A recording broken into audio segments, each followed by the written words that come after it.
프로젝트 빔 TV를 말씀을 드렸죠. 그래서 프로젝트 빔 TV가 이게 프로젝트 빔인데 TV는 아니에요. 근데 이게 거기다가 이제 카메라를 자체 달아가지고 CCTV처럼 작용할 수도 있다고 말씀. 우리가 카메라 이렇게 CCTV 달면은 모니터 이렇게 켜지거든요. 그래서 모니터가 이렇게 볼 수가 있는데 실시간으로도.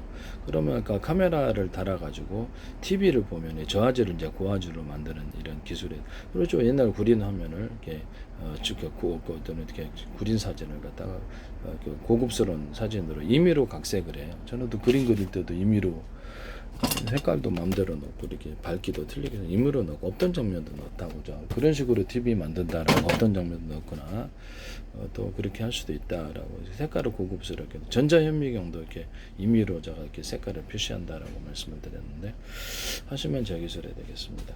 뭐 A사 레이더 같은 데서도 이렇게 전파 방식으로 볼 때도 동일한 기술을 쓸 수 있다라고 말씀을 드렸죠. 칼라 원래 이렇게 전파는 흑백으로 보는데 그래서 칼라를 넣어준다는 거죠. 임의로 그래서 하시면 제 기술이 되겠다. 그래서 이런 데도 해가지고 프로젝트 빔에다 카메라를 따라 실시간으로 TV 보는 것을 임의로 해석을 해서 저화질을 고화질을 속도만 빨리 하면 그것을 이렇게 해서 알루미늄 스크림이 됐든 건물에다가 또 투사해갖고 TV를 틀어줄 수 있어요. CCTV도 이렇게 틀어지게 그 연결하면 유선이나 무선으로 연결해가지고 저기 틀어줄 수가 있거든요. 이렇게 해서 이렇게 모니터에 그 방식으로 프로젝트 빔이 이제 신호를 안에 중계해 주는 게 이렇게 여러 군데에서 전화번호를 부여해서 유선 무선을 해서 여러 군데 접속해서 열 사람에서 스마트폰에 보낸 전송을 화면 크기 건물 전체에다가 집안의 전체 스크린에다가 투사할 수도 있어요. 그러니까 하나의 화면만을 투사를 해주잖아요. 그러면 이렇게 프로젝트 빔에서 여러 사람, 10사람에 들어오는 이렇게 것도 동영상으로 곧바로 틀어줄 수 있습니다. 이걸 갖고 이렇게 그 화면의 크기에 상관없이 요새 이렇게 스크린이 좀 깨끗하니까 CCTV로 운영할 수 있습니다. TV도 운영할 수 있는데요. TV도. 그래서 프로젝트 빔을 제가 프로젝트 TV로 제가 명명을 했지 않습니까? 그래서 유무선으로 지금 스마트폰에서 전송을 할 수 있어요. 스마트폰은. 또 다른 기기에서도 유선 무선 전송하는 것은 기술이 개발되어 있어요. 그러나 저화질을 고화질로 만드는 기술은 제 기술인데 삼성에서 마이크로 TV에서 그걸 하시더라고요. 무단으로 하신 것 같은데 제 기술 삼성은 지금 제 페이스북에 팔로우를 하셨고 그거 말고도 여러 기술이 나온다라는 것을 말씀을 드립니다. 그 제 기술이다라는 것이. 그래서 이렇게 방송 프로그램에서 이렇게 식품 기술도 나오고 이렇게 저화질을 고화질을 만드는 프로그램 날 때 찜했어요. 찜했는데 아닌데 하여튼 연관관계는 없다고 생각하지만 이렇게 나오더라라고 말씀을 드렸어요. 마이크로 TV에게서 저화질을 고화질을 만드는 영상 자기 멋대로 각색을 해서 속도만 빨리 하면 되거든요. 이 기술을 쓰시면 제 기술이 되겠다. 카메라에도 이 기술을 쓸 수 있고 저화질을 고화질로 디스플레이 장치도 쓸 수 있고 멋대로 각색을 해서 고급스러운 화면을 만들어 놓을 수 있다 이거죠. 네네네. 하시면 제 기술이 되겠다. 일단 뭐 다른 모든 망원 카메라도 되고 그래서 다른 것도 다 가능하다 이런 부분을 말씀을 드립니다. 저화질을 고화질로 만든다. 이 기술은 이제 카메라에 두셔도 제 기술이고 디스플레이 장치에 두셔도 제 기술이다. 그래서 프로젝트 빔이 자체로는 어떤 지금 화질을 개선할 수 없었잖아요. 지금 자체적 화질을 개선해서 저화질을 고화질만 틀어주면 고급 TV에 못지않게 화면도 크게 극장처럼 건물 전체에다 투사해서 제가 이렇게 해가지고 유선이나 무선을 연결해서 광고 장치로 사용한다라고 20층짜리 건물도 할 수 있고 그래서 카페 같은 데다 스크린 둬가지고 유선이나 무선을 연결해서 거기다 어떻게 이렇게 무선 연결해서 그걸 인식을 해서 틀어준다. 근데 하나의 어떤 파일만을 틀어주는 게 아니라 보통 스마트폰에서 하나의 파일만을 보내는 기술인데요.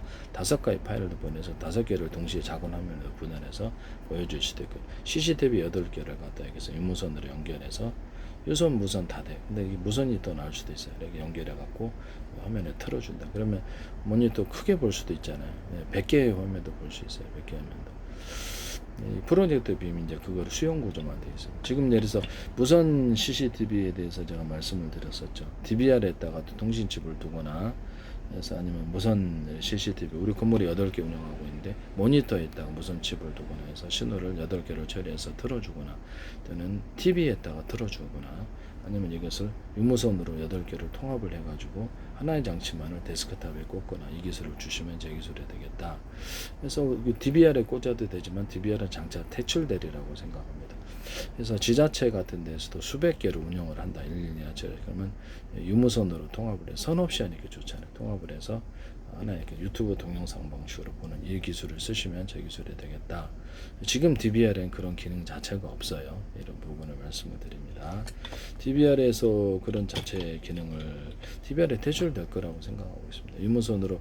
그래서 DVR 퇴출되고 이렇게 처리 장치하고 그 모니터 연결 장치만 하면 DVR 없이 할 수 있거든요. 그래서 하면 거기다가 저장 장치를 SSD나 저장 장치를 따로 둘 수 있게, 특히 부피가 DVR보다 훨씬 작아지리라고 생각합니다.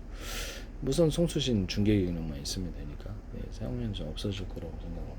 어쨌든 하셔도 제 기술이 되겠다. 무선 CCTV 개념을 집안에서 운영하는 것은 한 대가 아니라, 그래서 이게 유튜브에 한 대 가지고 무선으로 이렇게 송수신해 가지고 홈캠 같은 것도 있잖아요.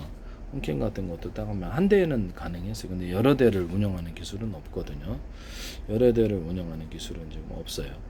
그래서 한 대만이 아니라 그럼 여러 대를 운영하는 것이 내 스마트폰에 CCTV 8대가 동시에 뜰 수도 있어요.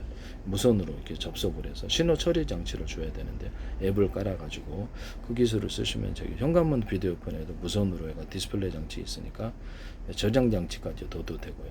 그래서 무선으로 CCTV를 연결해 현관문 비디오폰에 그것을 볼 수 있습니다. 그런 방식을 쓰시면 유무선으로 접속을 이렇게 연결해서 CCTV와 같이 연동하는 나를 말씀을 드렸는데 하시면 제 기술이 되겠다. 되게 이제 이게 모니터 화면도 작아지고, 지금은 모니터 있는 화면까지 가야 되거든요. 밖에 누구 왔습니다 그러면 예매하더라고요. 네네. 그래서 그래서 현관문 비디오편에 그 CCTV 연결해서 딱 볼 수 있으면, 계단 장면을 볼 수 있으면 좋은데라는 생각이 들었습니다. 하시면 제 기술이 되겠어요. 그래서 현재 DVR 방식이 좀 필요 없을 거다. 이렇게 유무선으로, 특히 무선으로 CCTV를 송수신해서 그거 신호를 간단한 장치, 이만해지지 않겠습니까? 그래서 그거를 모니터에 통합을 시킬 수도 있고, 프로젝트가 이제 비밀 이걸 통합을 해서 그 기능을, CCTV 기능을, 그렇죠. 그 신호만 처리해주는 기능을 따로 같이 부가적으로 하거나 CCTV 프로젝트 빔 자체에다가 이렇게 설치를 할 수 있어요. 프로젝트 빔은 저화질을 고화질로 만든다. 옛날 구리 나중을 화면을, 사진을 저렇게 좋은 화면으로, 현대적인 신식 화면으로, 새로운 화면으로 만드는 기술, 속도를 빨리 처리하면 된다. 그래서 카메라에도 이 기술을 저화질을 고화질로, 디스플레이 처리도 저화질을 고화질로, 마운트 카메라에도 그러다. 이 기술을 쓰시면 제 기술이 되겠다. 카메라에다가 유선 무선이나 이렇게 저 스마트폰 번호로 걸어가지고 인터넷망이나 이를 통해서 전송하는 기술, 실시간 전송도 가능. 바닷속에서는 유선줄을 기반으로 해서 실시간 전송을 할 수 있어요. 그래서 이렇게 무선 중계 장치를 해서 잠수부들끼리 밑에서 이제 유선을 기반으로 무선 송수신 구조가 되고 통화도 할 수 있고, 강산 같은 데서도 유선줄을 기반 통화도 하고, 현대 기아차 같은 데서 유선줄을 기반으로 해가지고 산업단지 같은 데 이렇게 해서 이렇게 스마트폰 통합해서 워키토키 장치나 통신 기능을 회사 내에 구축할 수 있다. 그걸 이렇게 재고 관리도 할 수 있다. 그래서 이렇게 워키토키 방식, 이렇게 미니를 조그맣게 만들어서 카메라 달려 있는 방식 없는 방식에서 재고 처리를 순식간에 이렇게 좀 이렇게 자료도 업그레이드 되고요. 입력 출력되고, 그래서 재고 관리도 순식간에 할 수 있다라고 말씀을 드렸는데요. 하시면 제 기술이 되겠습니다. 그래서 잘못된 그 자동차다. 그러면 이게 잘못된 정보가, 잘못된 자가 들어왔을 때, 또는 금방 삐삐삐 울려서 이게 서로 일치하지 않으면 이쪽에도 두고 이쪽에도 두고 신호 장치를 RFID 방식도 괜찮아요. 근데 줘가지고 유선을 기반으로 해서 RFID 장식을 만들면 되죠. 그래 그것도 괜찮으나 워키토키처럼 만든다. RFID나 카드 같은 데다가 제가 이렇게 이런 그래서 오돌도돌하게 만들어가지고 전기가 많이 충전된다 그러죠. 이런 콘센트 방식으로 해서 전기를 충전하거나 이런 기술을 써가지고 오돌도돌하게 만들어서 카드를 같은 게 또 오목오목하게 홈을 파가지고 전기를 많이 구이게 해서 거기서 기반으로 전력을 충전을 해가지고 정렬 충전이 다른 방식이 많이 되죠. 그렇게 통신 기능을 쓸 수 있는데, 스마트 카드도 그렇고 하이패스도 그렇고, 그래서 전력을 이제 전파를 줬을 때 전기를 충전하는 기술이 있는데, 그것을 쓸 수 있어요. 그래서 무선 전력 송수신할 때 이런 콘센트 방식, 금속에다 전기를 흘려버려 충전하는 기술을 쓸 수 있습니다. 그렇다. 네네네. 암호 기술을 무단으로 사용하지 맙시다. 무선 CCTV를 둔다는 집안에 그것은 한 대가 아니라 여러 대 둔다는 개념은 제 기술이다. 원천 기술이. 그래서 DVR에다가 통신칩을 두거나 DVR이 사라질 거라고 생각합니다. 필요가 없어서 불편하잖아요. DVR은 유선 방식이에요. 그래서 DVR은 유선 방식입니다. 무선이 아니라. 그래서 무선 송수신 칩을 중계하는 기능. 병사들이 갖고 다닐 때 병사들에게 스마트폰 번호다 있으면 무선 CCTV를 수색대다 이렇게 휴전선에 딱 설치하거나 하늘에서 떨어뜨려 가지고 설치해서 그것을 동시에 전 화면을 보거나 할 수 있어요. 드론이 안착을 해갖고 CCTV를 보거나 드론이 이렇게 열대에 띄워져서 동시에 내가 이렇게 무선으로 갖고 이렇게 화면을 노트북에 꽂아갖고 볼 수도 있어요. 그래서 무선 송수신 장치, 중계 장치를 두면 된다라고 말씀을 드렸거든요.